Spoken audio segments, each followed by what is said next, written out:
வரி செலுத்தப்பட்டிருந்தால் பொதுமக்கள் தங்கள் சொந்த பயன்பாட்டுக்காக வீட்டில் மதுபானங்களை சேமித்து வைக்கலாம் என சுங்கத்துறை கூறியுள்ளது. உரிமம் பெற்ற விற்பனை நிலையங்களில் இருந்து தங்கள் சொந்த பயன்பாட்டுக்காக வரி செலுத்தப்பட்ட மதுபானங்களை வாங்கினால் மக்கள் பதிவேட்டை வைத்திருக்க வேண்டிய அவசியம் இல்லை.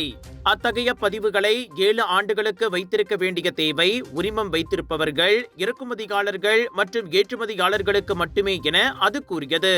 தனிப்பட்ட பயன்பாட்டுக்காக சேமித்து வைக்கப்பட்ட மதுபானங்களை பொறுத்தவரை சுங்கத்துறையின் நிர்வாக சட்டத்தின் கீழ் குறிப்பிடப்பட்டுள்ள போட்டல்களின் எண்ணிக்கையில் வரம்பு இல்லை.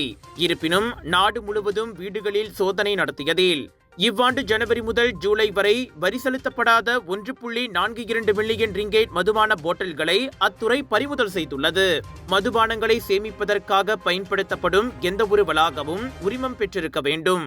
அவ்வகையில் பெரும்பாலும் சிறப்பு நிகழ்ச்சிகளின் போது வாங்கி சேர்க்கப்பட்ட 30 அல்லது 40 போட்டல்கள் வரையிலான மதுபானங்களை உரிமம் இன்றி வீட்டில் வைக்க அனுமதிக்கப்படாது என்றும் சுங்கத்துறை உதவி இயக்குனர் வி கமல்ஹாசன் கூறியிருந்ததாக முன்னதாக செய்திகள் வெளியாகின.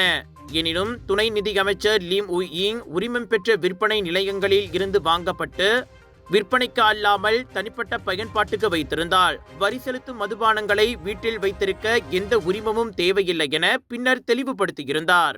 நாட்டின் தலை சிறந்த ஹோல்சேலர் மற்றும் ஆன்லைன் வியாபாரிகள் ஒன்று கூடும் கலர்ஸ் ஆஃப் இந்தியாவின் பிரம்மாண்டத்தின் உச்சகட்டம் South East Asia Deepavali festival trade expo 3 September தொடங்கி 7 செப்டம்பர் வரை சுத்ரா மால் ஜோஹர் பாரு ஜோஹரில் கோலாகலமாக நிறைய பெருவிழாக்கள் காத்துக் கொண்டிருக்கின்றது. உணவு பெருவிழா இன்னும் ஏகப்பட்டதுங்க. வாங்க மகிழ்ச்சியா ஒரு பொழுதை கழிக்க ஒரு நன்னாளுங்க. சுத்ரா மால் ஜோஹர் பாரு ஜோஹரில் 80% கழிவு, பிக் சேல், பிக் டிஸ்கவுண்ட்.